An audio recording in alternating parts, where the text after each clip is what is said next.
Hello, everyone. It's good morning for us, good whatever it is for you. This is our other talk within the Nine Sided Circle that we do once a month, every third Sunday. I'm one of your two hosts, Noor Kyle. And I'm two of your two hosts, Mushtaq Ali. There you go. So, like I said, this is our other talk, which we do at 10:30 a.m. on the third Sunday of every month. And this is for our viewers and participants who aren't able to make it to our usual time, which is weekly Sundays at 6:30 p.m. Pacific time. So, where are we? We got to do our YouTube spiel, I guess, huh? Yeah, Yeah. Do you want to go do for that it. today? All right, I'll I'll do do it. the I'll do the I'm just gonna mute everyone. Actually, I can't, Mushtaq, because you're gonna make me a I have not made you. I am a terrible person. How do you put up with me? teamwork. All right, we're good now, though. Yeah, so do Okay, whatever you need to do. so okay, YouTube spiel. Ah, yes, the whole like, comment, subscribe thing. I'm gonna try to keep it brief. All of those things help us out greatly and help us grow our channel in modest but sustainable ways, which is exactly what we're trying to do. And feel free to share our videos. If you find something interesting that you like, whether it's an entire episode or a snippet of an episode, I believe YouTube lets you do that now. Feel free to share it on your own social media and link it to your friends. As Mushtaq would say, link it to your enemies and drive them crazy with it. Whatever works for you is very likely to be of great benefit to us. So we would appreciate that You can even greatly. make fun of us because it won't hurt. Yes, all press is good press, as they say. So, other than that, if you feel up for it, you can also donate to our PayPal if you feel so moved, or you could have a one on one with either one of us. All of those options can be found in the description, and you'll have links to our Facebook group, Facebook page, all of that stuff too. And join our email list. All of those things. All right. On and on and on. What Yeah, are all the we? things. Do all the things. Yeah. Did I leave anything out, Mushtaq? Did you get like our videos, subscribe to our channel, and leave a comment? I sure did. Then you Yes. got everything, all the important stuff. Okay. So, our first topic for today, objective magic. And we know this Dum, topic gets dum, people dum. excited because we don't get to talk about magic too often, but Yeah, it is a fun domain of inquiry for us. So, let's talk about that today. let's talk about objective magic. What do you want to say about it? Well, I am in the position of being, to some extent, on this topic, a learner myself. So I am sure that I will have questions for you, Mushtaq. You will. Undoubtedly. Where would you like to begin? I know we have a really fun graphic today. Oh, yes, several. Yes. So I'm looking forward to sharing those with everybody. The important thing to understand is magic has to do, when we say the word magic, we're not talking about witches or wizards or grimoires or any of that kind of stuff. Uh, we're talking about something totally different, especially when it comes to objective magic. Uh, we understand that creation can be modeled as what they call a ray in Western occultism. The Uh, ray of creation. Ray of creation. Gurdjieff talked about it. The Theosophists talk about it. It's an idea that goes way the hell back. Um, And it's a Mm, useful model. yeah, I mean, we also have the tree of life from. Yeah. But yeah, they're all looking at the same thing. So the ray of creation works like this. It starts at 0. Then poof, there's a universe. And at that poof moment, that's the big poof, like the Big Bang, but we don't know that it made any noise because there was no atmosphere to vibrate. So we're just going to call it the big poof. Uh, there was exactly one law. Immediately after that moment of creation, and you know, the various holy books talk about this. The Torah talks about God saying, "Let there be light." Quran talks about God saying, "Kun, be," uh, and everything manifests. And yeah, the Hindus talk about it, the Buddhists talk about it, everybody talks about it. Um,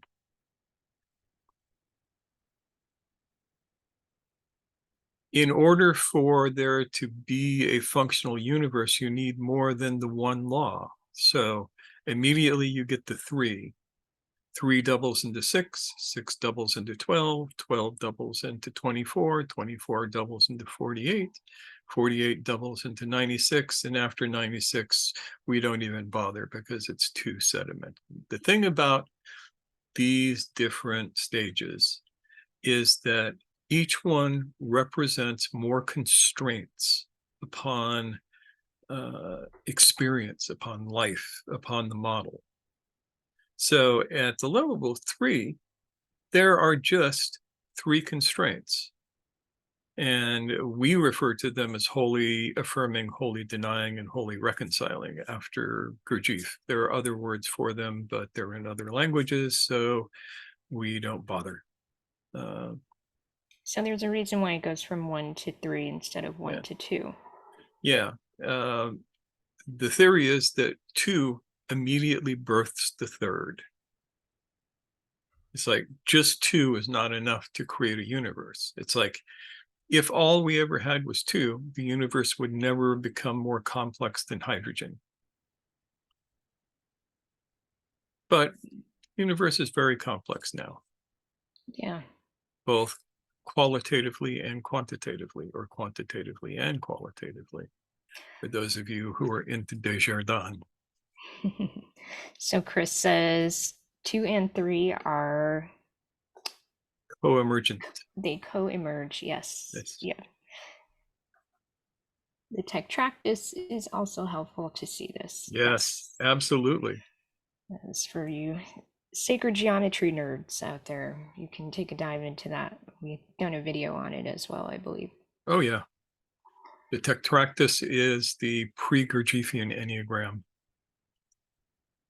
Um, Now, they say that in every level of this, there are more constraints. That means there are higher levels of mechanicalness.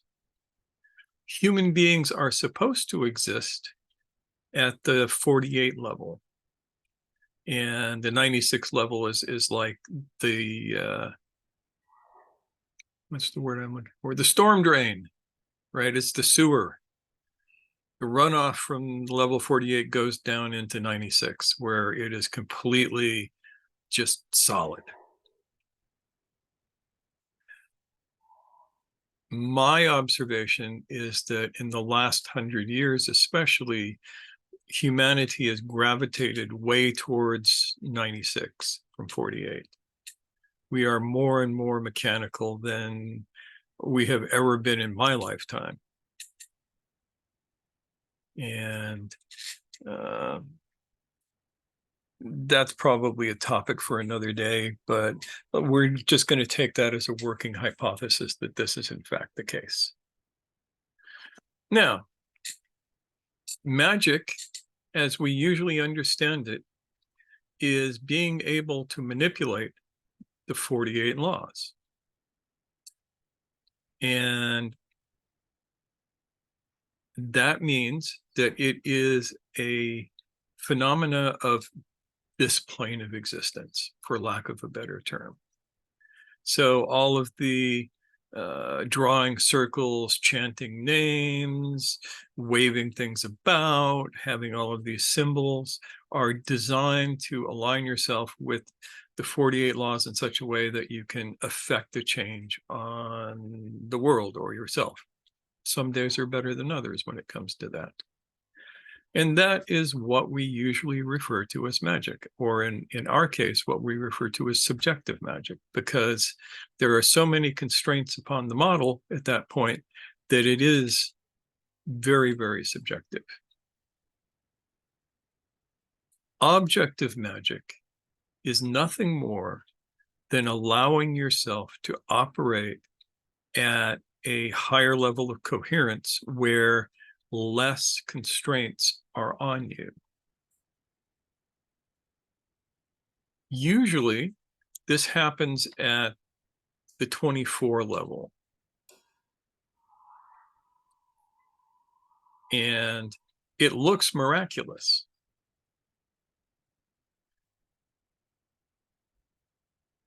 They say that being able to manifest in what we perceive as reality, the highest level we can operate at is the level of 6. 3 is like right out of the ballpark. I don't know. I have to admit, I have never gotten to the level of 3 in any meaningful way, other than to be able to perceive the 3 forces. So if I do and I disappear, you know that you can't do that here. But somebody who's operating at the level of 6 laws look a whole lot like the miracles of Jesus or the manifestations of Khidr, though he's usually working at 12. Things like that. So we don't need to worry about that. What we need to worry about is how do we move to the point where we are subject to 24 laws rather than 48? And that's the big question. How do we move to the next level of reality where we have less constraints upon us? Is this making sense so far, or am I just like word salading at you guys? It's okay to ask questions if you have Yeah. any confusions floating around. Please feel free. Yeah, Steve.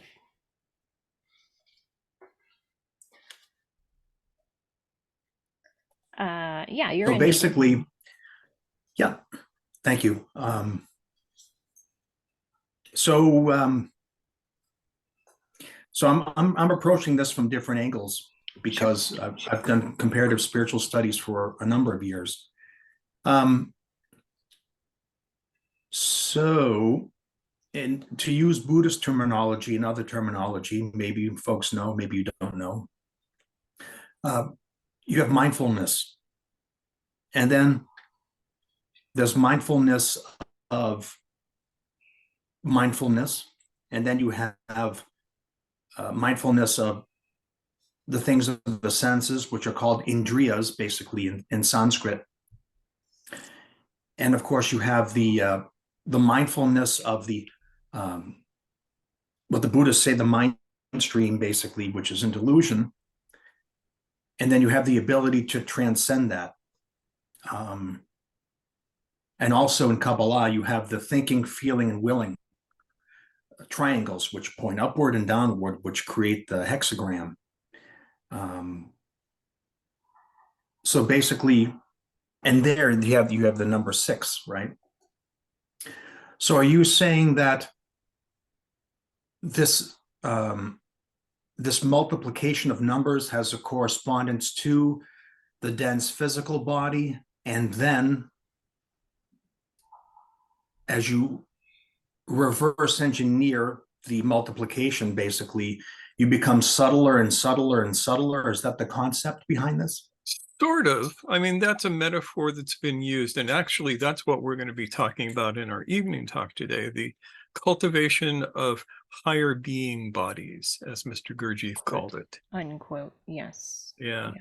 Mm.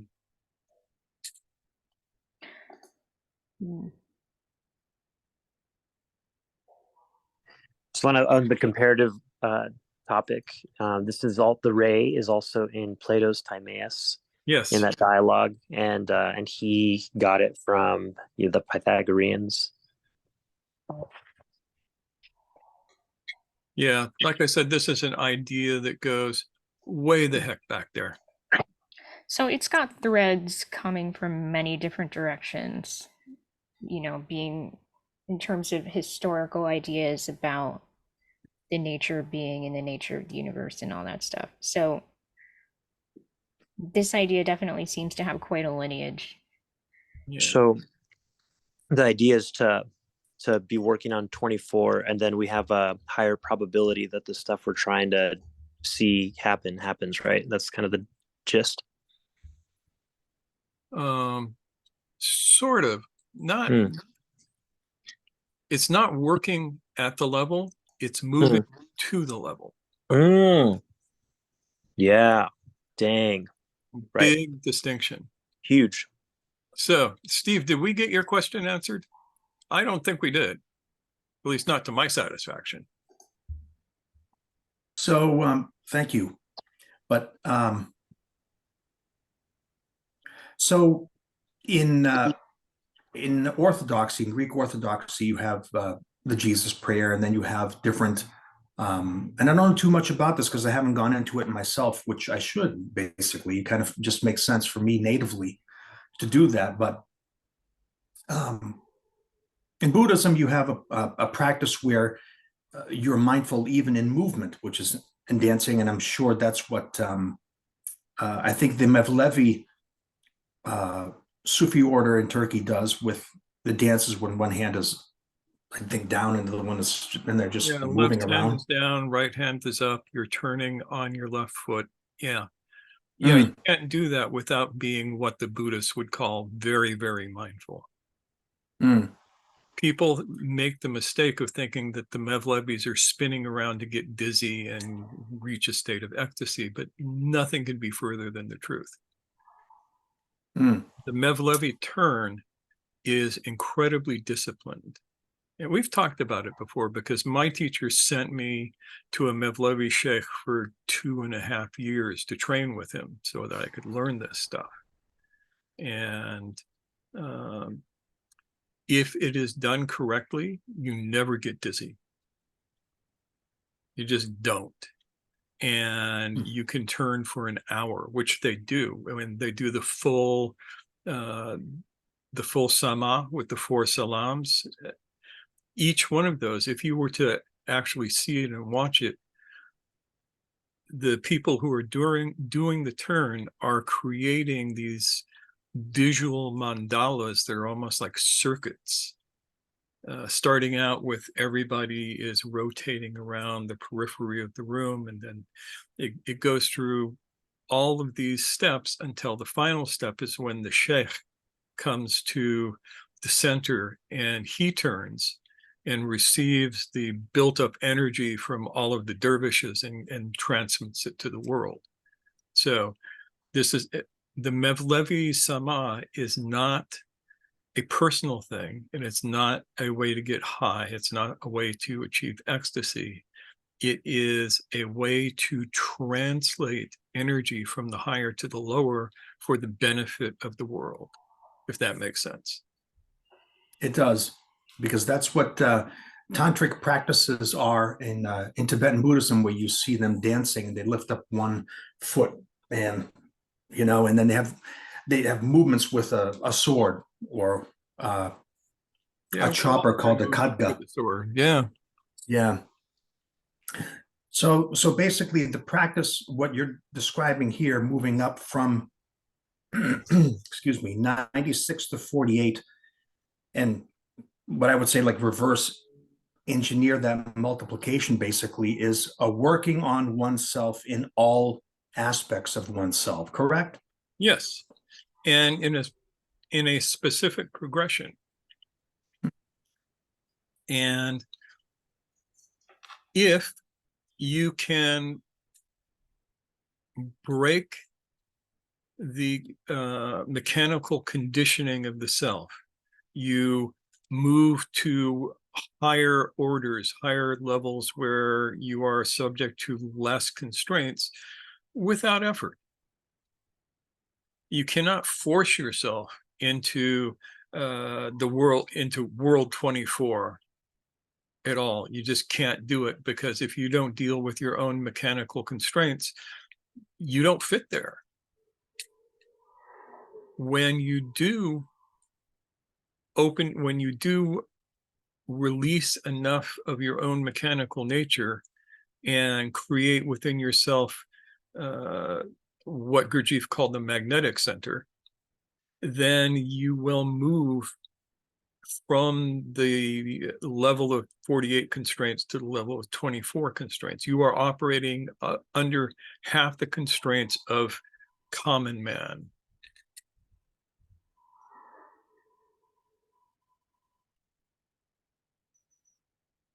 So, what do you think, Noor? Is it time to pull up a graphic? Oh, yeah. All right, let me hit the old share screen. Yay, graphic. So this is the first graphic. You'll like this one, Chris. Now, this is a symbol that you will see in various ways throughout the Islamic world. This one is a little bit more blatant than most of them. And if you're wondering what all of this is, these are just numbers. This is the number 0. This is 1. This is 3. This is 6. This is 12. This is 24. This is 48. And this is 96. And you'll notice that you have something that looks a little bit reminiscent of some depictions of the Kabbalistic tree of life. This is undoubtedly related to that in some way. And this is the basic magical tablet to understand how to transform from one. The Arabic word is alam, one world to the next. And let me. There we have our numbers, our version of Arabic numerals. So you can see it without having to think about the numbers. And that gets us to this.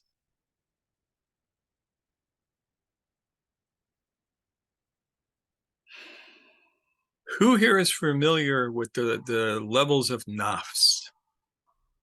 Anyone? Yusuf, Khalil, I'm sure. Yeah. Steve, are you familiar with these? No, I know that nafs is the Arabic word for nefesh in Hebrew. I'm curious to see where the other aspects of Kabbalistic thought, like neshama, and where the number 72 fits in. I can see 48 and 24, but 72 is a preeminent don't number. fit into this. They fit into someplace totally different. Oh, so much for that one. So the nafs, basically, this is a refinement of the nafs, right? Not refinement. We understand the nafs to mean mechanical nature. Nafs is your robot. Nafs is stimulus response machine. Down here at 96, nafs al-amara it means the commanding or impelling nafs. And this is where everybody starts. And unfortunately, these days, it's where everybody stays. This is the level where what you're seeing is a sleeping consciousness with an active stimulus response robot running the show. All you have to do is look at any forum on the internet and you will see this level of consciousness in action. Not here, of course, but anywhere else. Never us, right? Never us, Never no. us.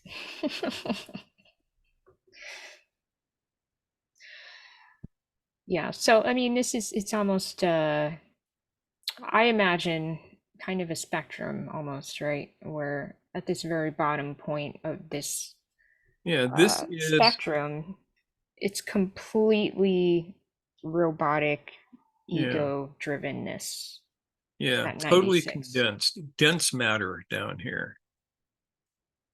This is the place of no freedom.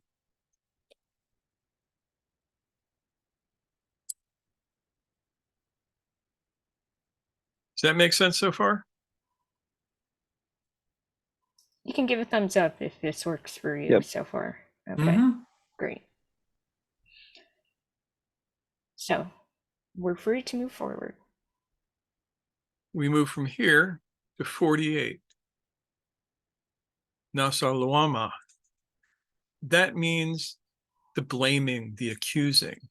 This is where you develop enough self-consciousness, enough awareness that you start going, wait a minute, dude, look at this mechanical nature you're living with. This sucks. I am not happy with this. I do not like this. This is totally, I do not like this, Sam I am. I do not like my nafs with ham. All right, so this is where you're reflecting on Yeah. yourself, right? And you're And this not is where liking what you're people seeing. are supposed to be. By the time you come of age, you should have moved to this point, this realm. I just want to share Khalil's joke because you said nas with ham, right? Yeah. And not liking it, that's very halal of you. Very halal.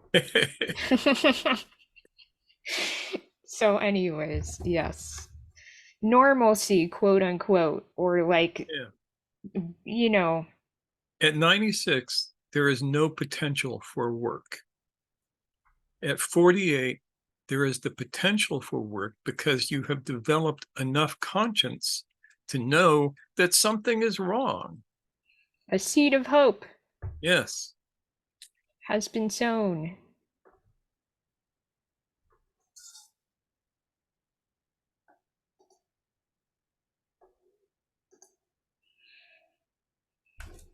Now, how are we doing? We following this so far?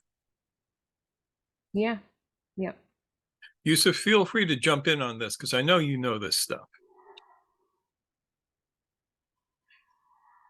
I'm So, sure he will when the moment is right. yeah. Inshallah. Well, I want to make sure that he realizes that he's welcome. Not just that he could, but we'd like it if he did. Yeah. So you'll notice the next point is 24. Mulhima, nafs al muhima, basically mean like the nafs at peace, at uh,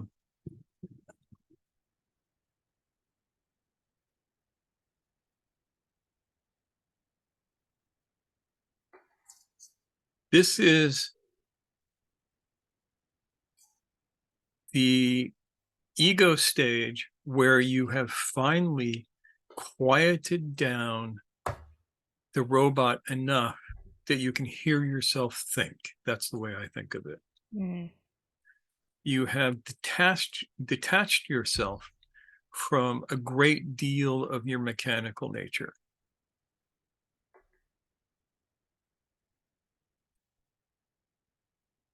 And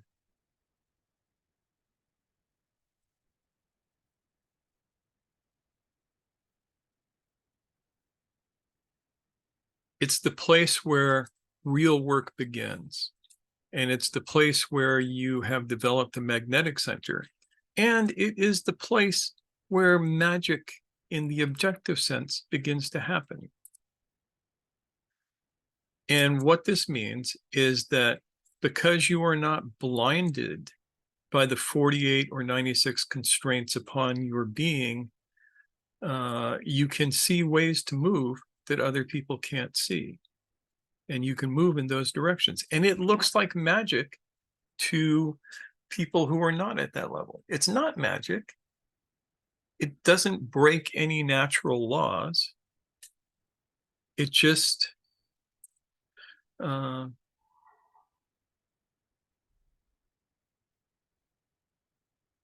do you explain it? It's not what people think. It is. So people confuse this with prosperity gospel and all of this kind of stuff. It ain't that. You don't say the magic words and God comes down and gives you $200.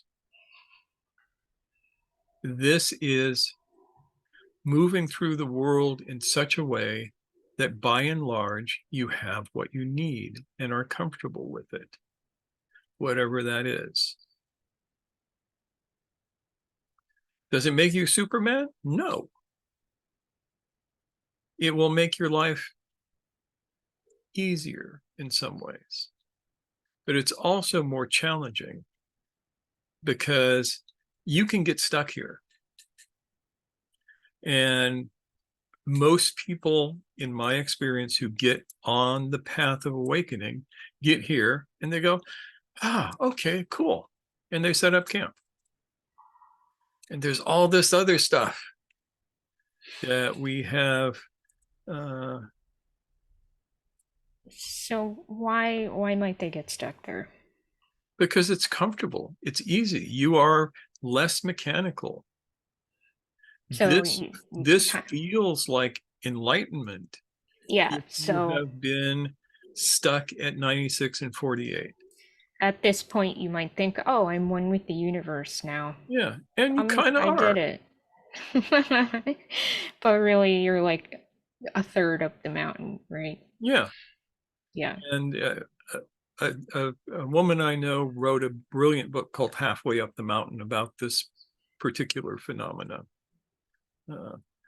Yusuf, yes. There is also some kind of inspiration involved. Yes. in 24, yeah? Yeah. What kind of inspiration? It can be, I'm glad you brought this up, because this is where you find poetic inspiration. This is where you find intellectual inspiration. This is where you find scientific inspiration. You will be able to touch parts of the world that other people can't see and manifest them. When you look at the poetry of Rumi or Yunus Emre, both of them, by and large, speak from this place. They speak from the higher places, nobody understands them. It's like when Rumi wrote Divani Shams, he was going up higher and higher in this, and nobody understands Divani Shams. And so there's something that is still relatable about 24. Not so it is easier for you to speak down to the higher worlds. And easier for you to speak down to the lower realms, you mean? Yeah. Yeah.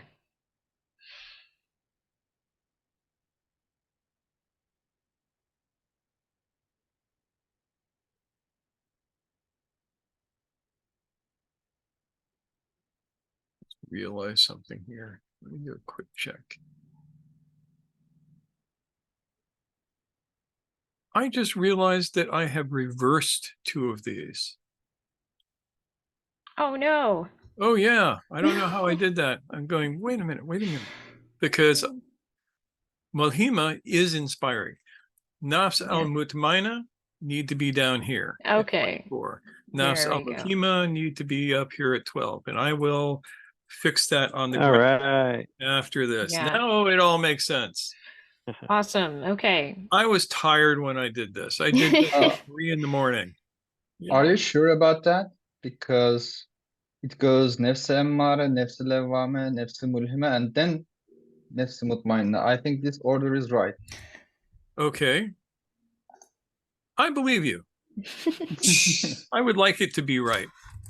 Because the nefs al mutmainna is the fourth level.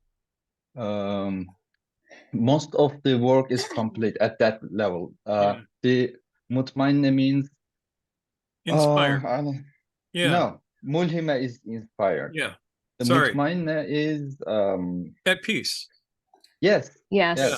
Yeah, Relaxed. I have them in Yeah. the right places. I just explained them in the wrong places. This is what we get for being up at 3 a.m. Yes. Yeah. And I'm looking at this thinking, oh, I must have Well, done this it'll right. it'll throw off the people who just watched the first part of the video. Good. Okay, so the inspired nafs is at 24. And it is, as I said, this is the place where poetry comes from. This is the place where great discoveries come from. This is the place of revelation. And that is part of the magic of this plane. Never let it be said that we cannot make mistakes. So everything that I said about this before actually goes up to 12, the nafs at peace. There we The go. nafs at rest is maybe a better word. Yeah, that makes sense, right? Because Yeah. as you said, this is where people get stuck. Yeah. They rest. It's like it's a pit stop, but people think it's some place to set up their home. Yeah. Yeah, and the thing to remember is that from the point of view of the blaming nafs, the inspired nafs looks marvelous, looks amazing At 24, yeah. at 24. Yeah, you can do things there that you can't do at 48. One way to think of this is as if this were a chessboard. And down at 96, you slap down a king. King can move one move in any direction. At 48, you put a pawn on the board with the king. The pawn can move in 2 directions. It moves straight forward, and it can move diagonally to take another pawn or another piece. It can't take a piece straight on. Can it take a piece straight on? Yeah, it just bumps together. It's so long since I've played chess. And so now all of a sudden you have more choices. At Nafsa Mohima, somebody puts a knight on the board, and all of a sudden you can go boing and make those wild L-shaped jumps that nobody can see. It's as if you were moving through a different dimension. You're jumping over pieces. Pieces can't stop you. Think about that. If you lived on a chessboard and you were a pawn, all you could see is moving forward with the idea that if you got far enough forward, you would transform into something else. But you have to be attentive to what's near you diagonally, and that's it. And all of a sudden, this horsey jumps on the board, and it's moving through space in ways that you can't even comprehend. That you might not even believe are possible. So you might even say, that's made up, that doesn't happen. Yeah. I don't believe it. Yep. That's not a thing. Then 12 would be all of a sudden there's a bishop on the board. And all of those diagonal columns, as far as you can see, open up to you. At 6, you have a rook, and you have all the vertical and horizontal columns opening up to you, and you have all of these choices. At 3, you have the queen, and the queen can do all of this crazy shit. And at 1, you have the pawn that has become a queen. There's a chess analogy for you. Bearing in mind that I have not played chess in probably 40 years, so the rules could be sketchy. But I want you to think about that as having more and more choice. Each one of these jumps gives you more choice. The more choice you have, the more what you do appears to be magic. You all know Clarke's third law, right? Remind us. Any sufficiently advanced technology appears to be magic. Clarke had 2 laws before that. The first one is when an elderly but distinguished scientist says something is possible, it usually is. When an elderly but distinguished scientist says something is impossible, he's usually wrong. And his second law, which is the only way to find the limit is to go beyond it. So, Arthur C. Clarke, smart guy. But people only remember him for the third law.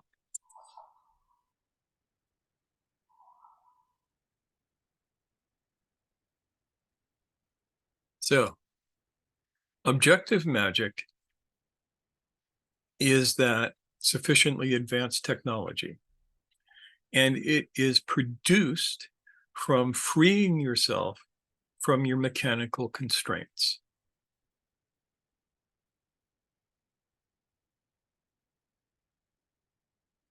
So we all know about people who suffer from obsessive compulsive disorder, right? You get somebody, he sits down to eat. He has to pick up his fork first, always the fork first, and take his napkin and wipe the fork off, place it down, do the same thing with the spoon and then the knife in that order.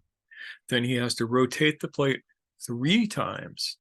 And then he begins to put the food on the plate in such a way that no food touches any other food. So the meat is up here, the potatoes are down here. And if they touch, he has to empty the plate and start over again with a clean washed plate. It sounds weird, but it exists. And this is an example of somebody who is stuck at 96 laws. Imagine how freeing it would be to him if he realized that he could just sit down and eat the damn food. But there is no place for that in his common experience.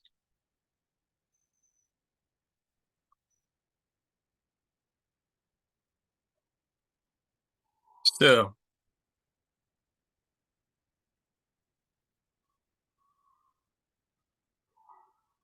So here's a question. yes, Can we operate at different levels of the nafs in different areas of our lives, or is there kind of a general I one suspect that both space? are true. Hmm. None of us gets through this all in one chunk, in my experience. There may be some, great sages somewhere who made these jumps all at once. I'm not one of them, so I don't know. I mean, neither am I. So, knowing that to be true, I figured I would ask so other people could hear it. Yeah. Yeah, Nafs is tricky. So at 12 here, Nafs at rest is where the magnetic center is built. So you look at this triad down here, 96, 48, 24, and this would in some ways be representative of what Gurdjieff calls man 1, 2, and 3.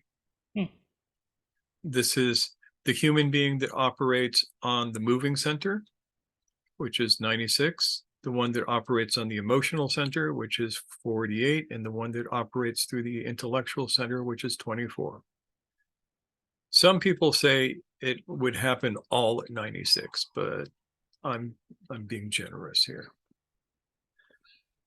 12 is where you must build the magnetic center.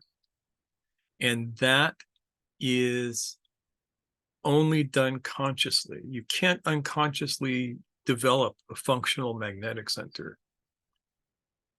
It can kind of happen by accident. We used to see that a lot in the 60s. Somebody would eat some mushrooms, and the next thing you know, they would be blasted up to the nafs at rest, and they would sort of hang out there, and they would have some sort of construct there, but then they'd come down, and they'd know that this was here, and they wouldn't know how to get back to it. And it would just be miserable. Yeah, becomes an obsession in its own right, because, you know, if you have to take mushrooms to get there every time, you're not really there, you're just visiting. Yeah, and it doesn't work every time. Exactly, yeah. So Does not work every time. Works one time out of 1,000. Mm-hmm. Yep. And that's a lot of mushrooms to take.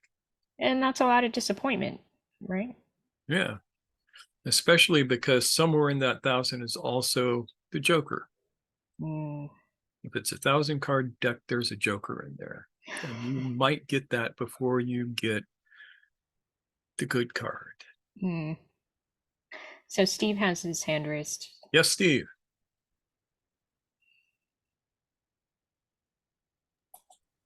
Thank you. Question for you. You mentioned the magnetic center. Yes. What centers are at 24, 48, and 96 respectively? Like if I any? said, that would be the moving center, the emotional center, and the intellectual center. Starting from And the the magnetic center, to me, a magnet both has polarity. So what are you magnetizing? What are you repelling? What are you attracting? You are attracting the energies necessary for self-development. Take it as a loose metaphor. Don't take it too literally.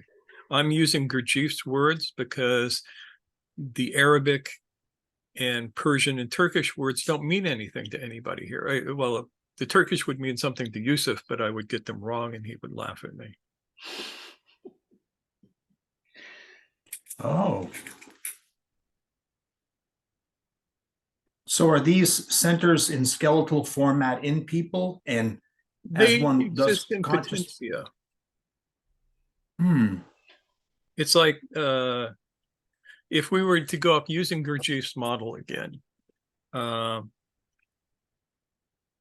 this would be the higher emotional center. That's 6.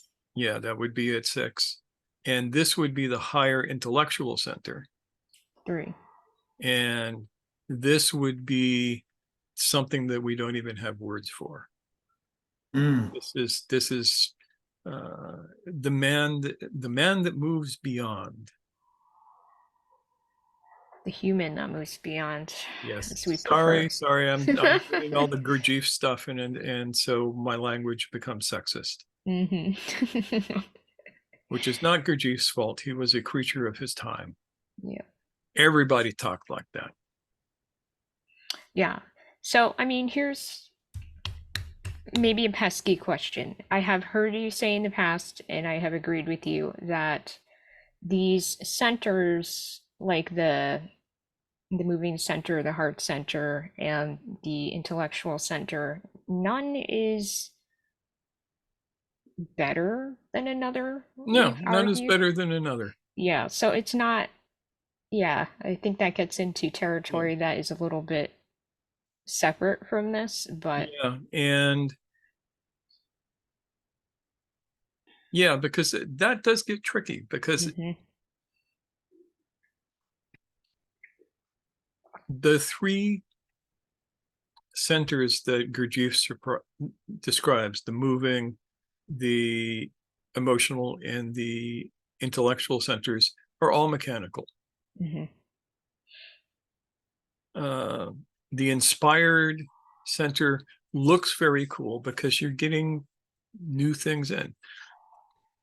The inspired nafs. Yeah. Yeah. Nafs al-amara, the commanding self. Yeah. This is somebody who's operating from the instinctual center. The instinctual center has three parts. It has the moving part, the instinct part, and the sexual part. This is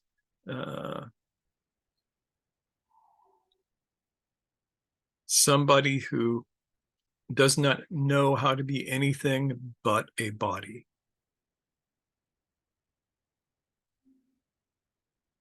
At 48, you have a few more choices because you not only have the instinctual center or the moving center, but you also have the emotional center. So you can respond to things. This is where the seed of conscience begins to develop.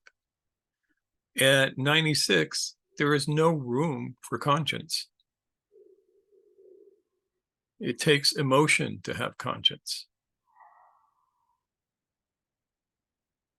At 24, you have all of the parts of the moving center, all of the parts of the emotional center, you have potential access to them, and you have the intellectual center. So, of course, it's going to appear to be inspired.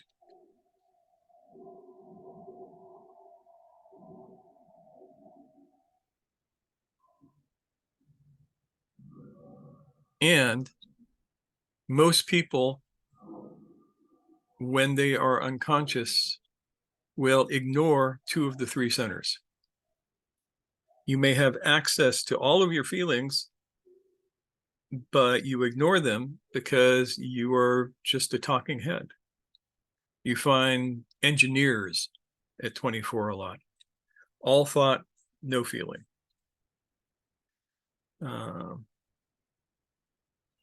You might ignore emotion and higher intellectual material at 96 because you're a jock, which is not to say all jocks don't have any brains, but think of the illusion of that, the stereotype. Makes sense? Sort of, a little bit, kind of. Yeah. Trust me, we are going to get back to how to do magic in just a moment, but we need the groundwork. And 48 would be like you're just stuck in the feels. There's no reflection on them. There's no sense of taking action. You're just in it. Right? Yep. Yeah. So that's it. Rather than 48, I would say that would be being stuck in emotional center mechanisms. So,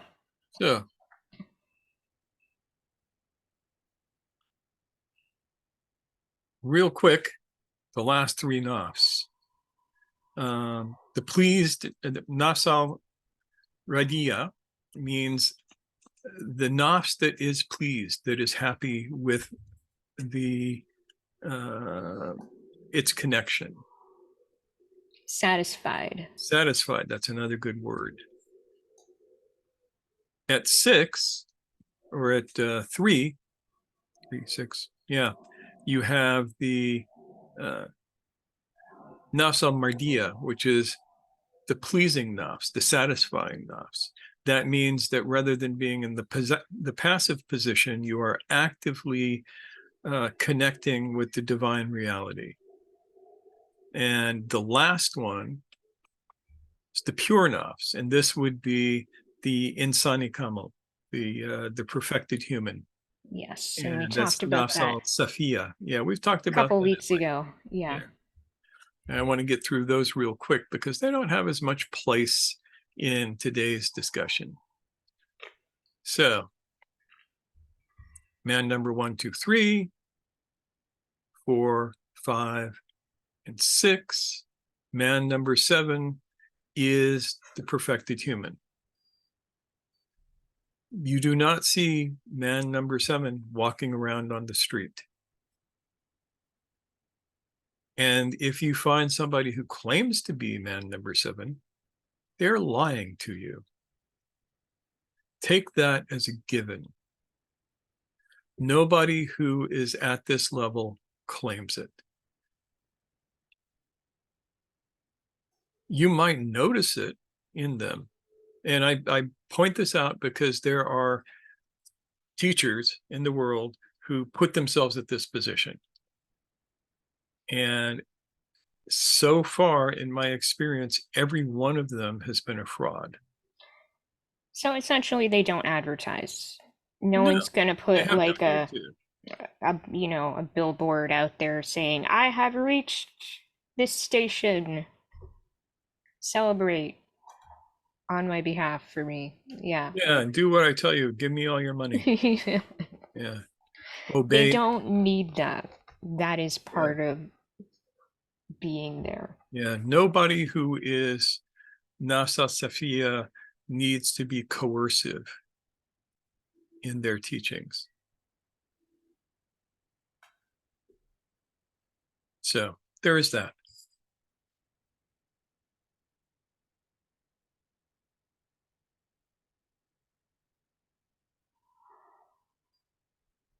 Is there anything more you want to say about 6 and 3? Have we covered it? Nah, we've covered that in other places. I want to talk about how to do magic. Yay! That's why people came today. Yes. At the same time, though, like we've said that this is not magic. What do we mean when we Well, say this it? is why we call it objective magic. Yeah. Objective magic is to be able to move with less constraints upon your being than is common. The common being 96 and 48. You start appearing to be magical when you can move at the level of 48 constraints. Now, remember, I said that so-called man 1, 2, and 3 is just fixated on 1/3 of this triad, which is why man 3 doesn't do the manifesting like we would hope that they would. At 24. At 24, yeah. So, basic first step to doing magic is you must harmonize 96, 48, and 24. You do this by being in your body, first of all, and working to create energy in the body. This has to be done in balance. Remember, there are 3 parts to the moving center. There is the moving part. This means that you have to learn to move your body. This doesn't mean that you have to be a palavane who is swinging clubs around and all of this kind of stuff, though that's one way sometimes. But it means that you have to claim your physical being as not separate, as part of you. And that means you claim your moving center. You become in touch with your instincts. Human beings still have instincts, regardless of what some psychologists say. And this will get me in trouble, but I'm going to tell you anyway, you claim your sexual energy. That's all 3 parts of this. While holding those, you have to balance those with your emotions. You have to become an emotional being, not in the sense of, oh, I have all the feels, but in the sense of, I have an emotional connection with my world. And you have to claim your intellect. And that's the hardest of the 3, because that requires that you learn to think. Thinking is not something that comes naturally to human beings. I'm sorry. It's just not. If you think that it is, go to any conspiracy theory forum, go watch the anti-vaxxers, and you will watch them not thinking about anything for the most part. And those who actually can think won't spend a lot of time there, whether they're skeptical or not, because they realize they're surrounded by morons. Sorry, I have opinions.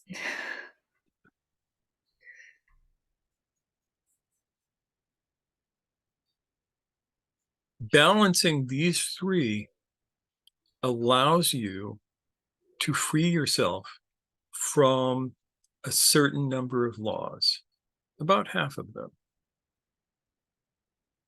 Unbalanced, you're stuck in 48 laws at the best. When you balance these three, you begin to move to 24. And that's where magic begins to happen.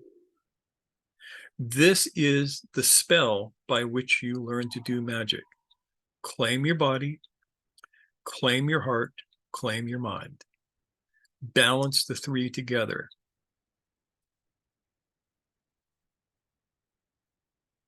The three become one. Where have we heard that before? I don't know. Some crazy somebody or other. So, would you say at 12 they become one?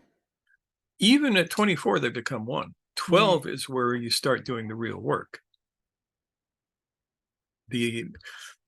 At 24, you finish the remedial work. At 12, you're moving towards 12 is working on the generative work. This can only happen consciously. This is why the first practice is breath.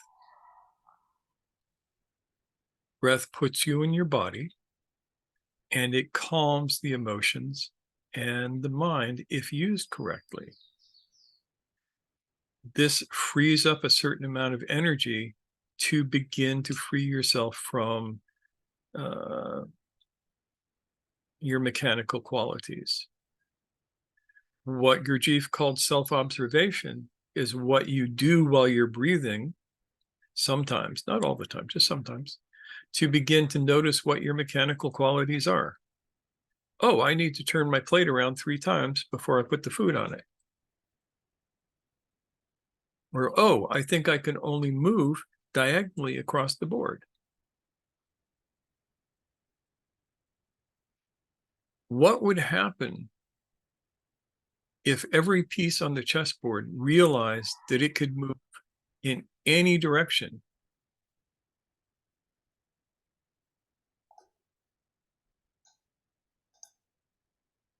Not just forward, backward, diagonally, but flying through the air as well. There's no piece that can move in all of the pieces of the chessboard. What would happen if you realized you could become that piece?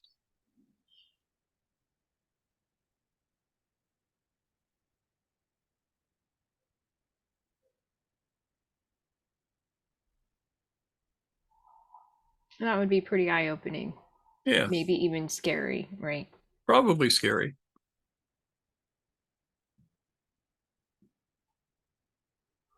So when you can balance these three, how do you do magic? And the question is, what do you actually want? What can you hold in your mind consciously? What can you hold in your heart consciously? What can you hold in your body consciously? The trick here is that you have to be congruent. If your body is arguing for one thing and your mind is arguing for another, and your emotions are over here throwing a tantrum because they're not being listened to, nothing gets done. When all three of these are working in harmony, things get done. It sounds so simple.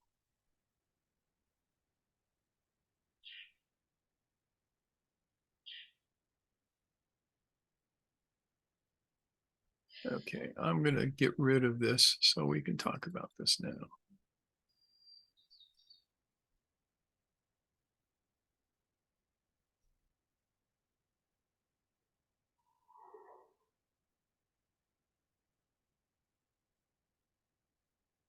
Uh,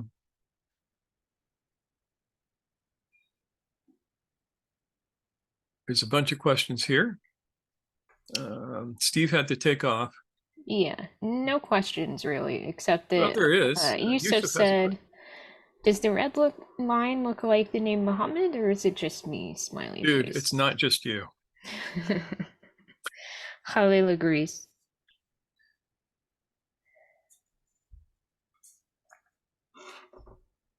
Yeah, I didn't think anybody would notice that. Hmm. I thought about actually just putting the name in there, but that would be too blatant.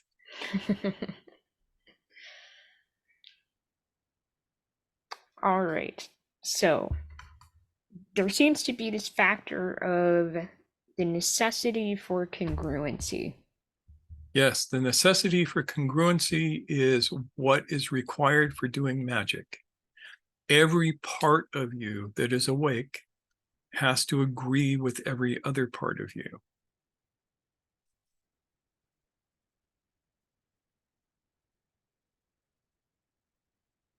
Let me repeat that. Every part of you that is awake needs to agree with every other part of you. And there can't be no sleeping parts for this to speak of. So, objective magic looks a little bit like this.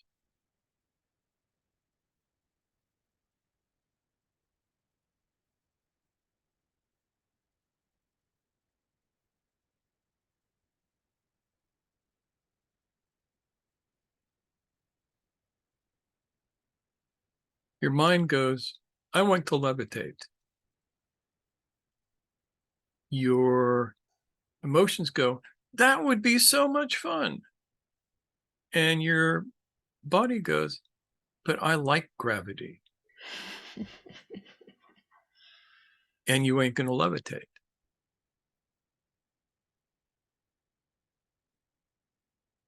Or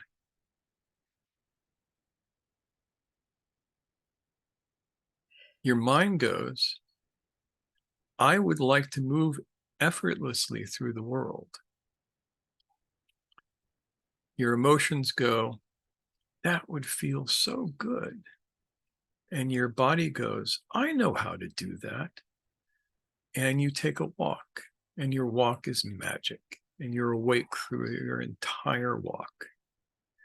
And during that walk, you notice things that nobody ever sees. That begins to be like magic. Now, you can do things like, I need money, right? That's an intellectual thought. Your emotions might go, I don't feel like I need money. And your body will go, I would like some food. Food would be good. And your emotions go, okay, I feel really good about having a meal. And then your mind goes, we could just find a meal. And you walk outside and you see your neighbor, and your neighbor goes, hey, we're having a party over here. Come, have some barbecue. Just like that. You manifest food. As opposed to money. As opposed to money, because you didn't actually need the money. You needed the sustenance.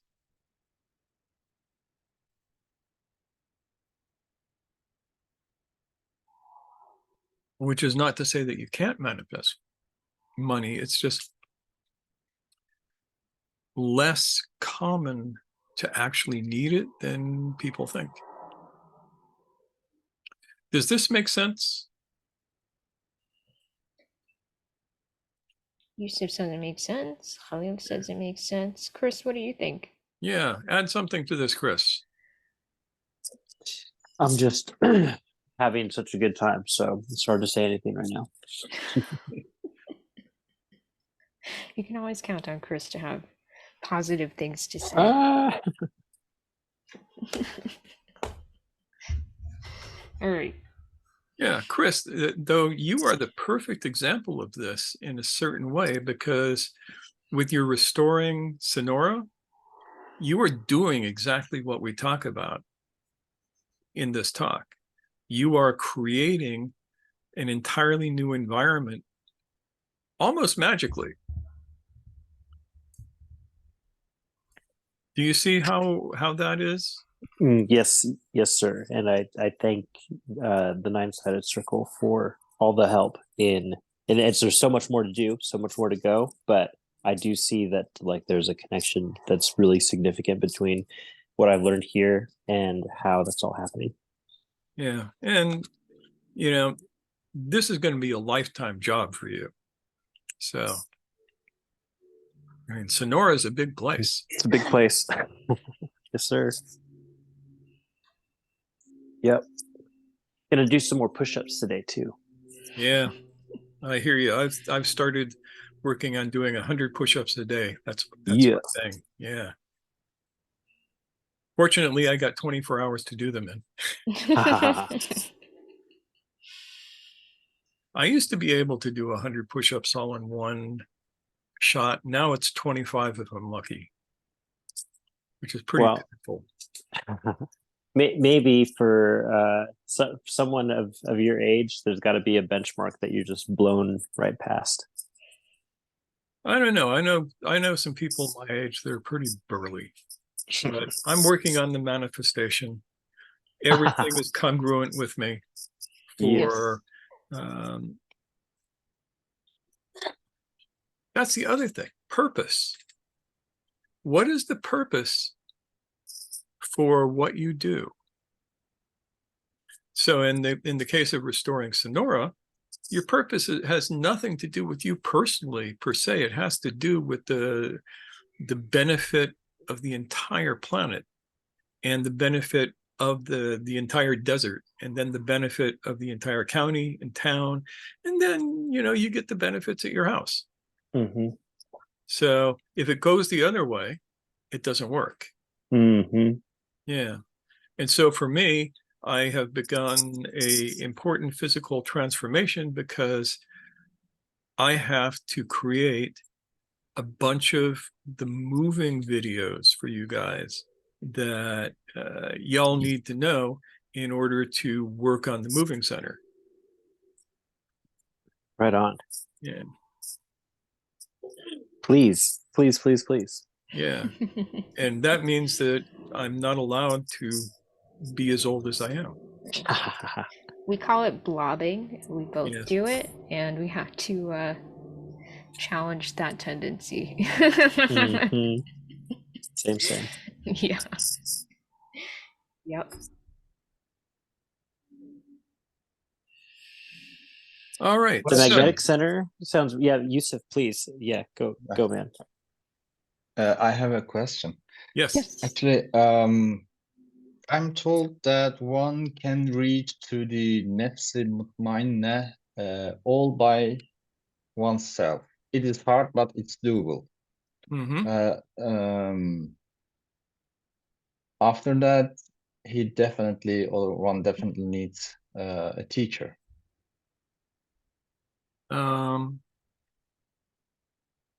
I think that Allah is so merciful that you could do the entire path on your own. It would be a bit like being dragged across the desert by your donkey. It would not be easy. It would be the hardest thing anybody has ever done, but it happens. Waisi al-Qarani is somebody who didn't have a physical teacher, though he did have the connection of Rabita to the Prophet. The heart-to-heart connection. Yeah.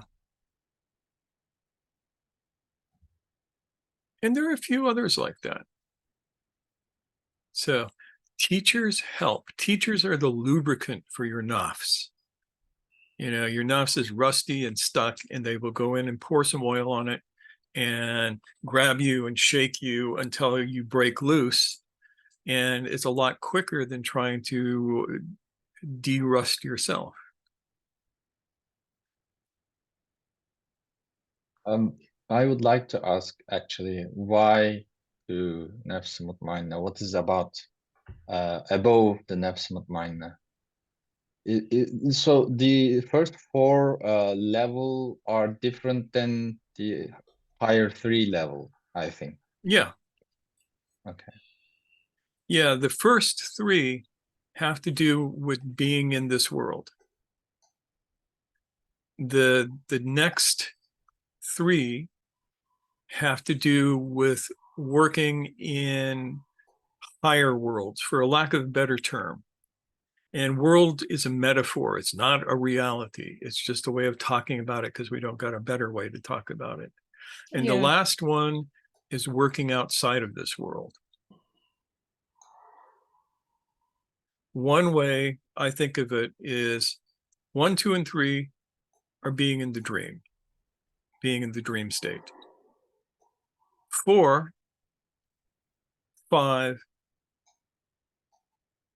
4 is being awake in the dream state.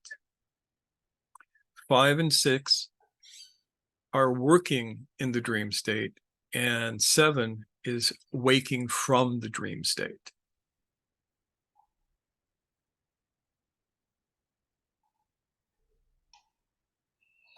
Got our work cut out for us. Yeah, this may take a week or two, folks. I'm sorry. But the cool thing is that during that time, you can do what appears to be magic. Just realize that what your ego wants is not magic, or at least not in the sense that we're talking about it. Anybody can hang out with spirits, cut deals with the jinn, do all of this stuff at the level of 48 and 96. That's what it's all about. We don't care about that because that's just still stuff in the dream. We want to wake from the dream and move to reality. And Khalil is dying to say something. So I just want to say what a priceless teaching this is. It's amazing. I can't wait to hear more, and I'm getting so much. I love cutting deals with the gin. That's awesome. yeah, until you see somebody who's actually done it. Yeah, like Lester Crowley. Oh my god. Oh, even worse than him. Sometime we don't have time today, but I'll tell you about the time that a guy who had cut a deal with the jinn to teach him martial arts showed up at our martial arts school. In some ways, it was utterly terrifying. No, when you said this, like, I can use a knife to cut people in 43 ways, 20 some of a human can do. Yeah, that guy, yeah. I wanted to just ask, have you ever heard the dialogue, the encounter between Crowley and Gurdjieff? I have. Oh my gosh, it's What? wonderful. Yeah, What? if you want to read about it, it's Dang, I'm awesome. gonna It's check that priceless out. and awesome. It's as priceless as this teaching has been today. And if you Nice. want to read about it, it's in the current issue of Parabola magazine. Is I'm not it? gonna repeat it here, but you got to read it because it shows the absolute character of both Crowley and Gurdjieff. Yeah. Okay, so is this like the like October, November? Oh, actually, the current issue just came in, so it would be the last issue. Okay. I forgot what it's called, but yeah, you'll find it. All right. Yeah, Cool. good stuff. I think we know what we're going to be reading today. Fun. Any last thoughts? Any last questions? Any last ideas you want to share, Mushtaq? Yeah, to understand more about this, you have to understand the creation of higher being bodies, which is the topic of tonight's video. Again, higher being bodies are not what they sound like. That is a 19th century metaphor for what we're talking about. So as you create higher being bodies, you naturally begin to move through the levels of the ray of creation. And so it's going to be the same talk in a completely different way. And we'll have smoothed out some of the rough edges Yeah. from this morning. It was a long night, folks. Yeah, we were like utterly exhausted from a bunch of stuff during the day. It's been a wild week. We've had appliances break down and had to replace them and all of this kind of stuff. And then we just zoned out watching something on Netflix. Warrior, was it on Netflix? Yeah, that's HBO? on Max. Yeah, but it was the Bruce Lee written And Chinatown drama. yeah. And then Yep. we went, oh, it's time for bed. Oops. And I completely forgot about the part where I had to write this stuff out. I woke up at 2 a.m. and went, holy shit, I forgot to do all of that stuff. So I dragged myself out of bed, went over to my computer, and started typing like mad. Got finished around Yeah. 3. He made the magic happen. I made the magic happen. Mhm. And I'm still semi-functional, more or less. Yeah. Need more coffee. Coffee. Coffee. All right, so I say we wrap it up here, and Let's we wrap it will up here. continue this discussion this evening. So whether you get to be here live or not, you'll be able to check that out in part 2. Well, I don't know if we want to call it part 2 exactly. It's not exactly part 2. It's Yeah. part other. Part other. All right, great. So we'll see you all later. Thank you for joining us, and you can join us for the other talk next month if you so desire. Yeah. We'll see you next time, whenever that is. Take care. Bye.